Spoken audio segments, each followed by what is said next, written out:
কিন্তু মা, এই কথা তুমি আগে কোনোদিন বলনি তো। আরে চুপ কর, কেউ শুনতে পারলে আমাদের ক্ষতি আছে। না না, কে শুনবে? আরে দেওয়ালেরও কান আছে। এগুলো সব ফালতু কথা। দেওয়ালের কি আর কান হয়? দেওয়ালের ওপাশ থেকে যে শোনে তার কান আছে।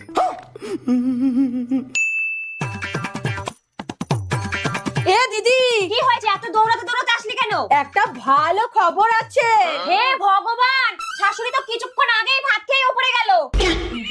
ধুর, অত ভালো খবর না। শোন, শাশুড়ির কাছে পুরনো একটা সোনার হার আছে। তাই? শোন, শাশুড়িকে খুশি করতে পারলে হারটা আমাদের। তাহলে আর কি, হাতটা তো আমাদের কাছেই আসবে। আমাদের কাছে না চাঁদু, আমার কাছে। এ কি মা, আপনি কাপড় কাচ্ছেন কেন? আমাকে দিন, আমি কেচে দিচ্ছি। আচ্ছা, এই নাও, এগুলো কেচে দিও।